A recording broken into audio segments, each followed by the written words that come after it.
Hold up. This whole story all about Rebekah and Isaac and their sons Jacob and Esau, and this sort of subterfuge that happens between the two of them.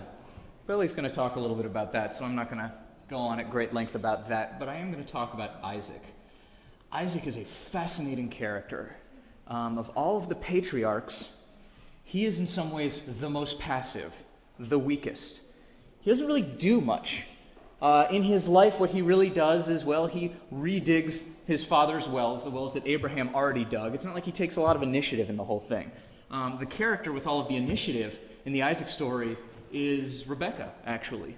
She's the one who goes out and sort of chooses Isaac to be her husband. She's pretty exceptional in terms of her agency. And she's the one that sort of orchestrates some of this subterfuge, which we're going to hear about between the brothers in a little bit.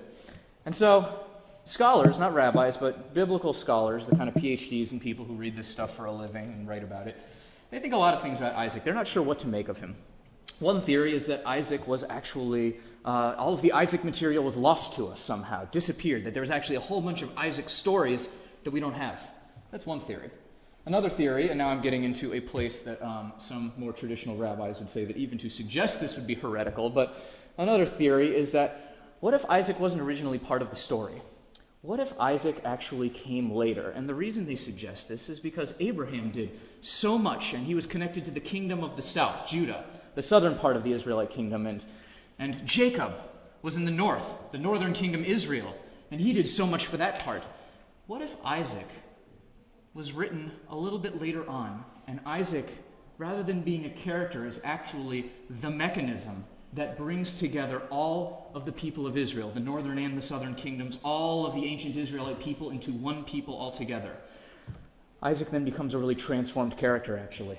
Rather than being weak, Isaac is then the glue that holds all of us together. Isaac is this symbol, this mechanism that brings all of us together from different places, different ideas, different backgrounds. Isaac is this symbol of togetherness in the truest sense of the word. So while I hate to be suspicious of any of these things or say that any of these biblical characters weren't originally part of it, I think reading Isaac in that way allows us to see him as the great connector, as the mechanism that brings all of us together at a time in our national story where we are very much in need of some sense and a kind of togetherness, of a returning to one another in different communities from different ideas and different backgrounds.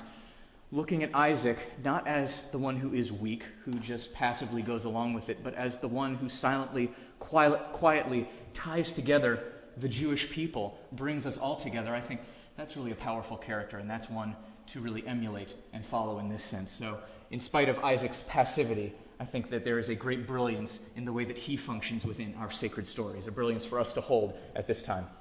Baruch Tiyeh.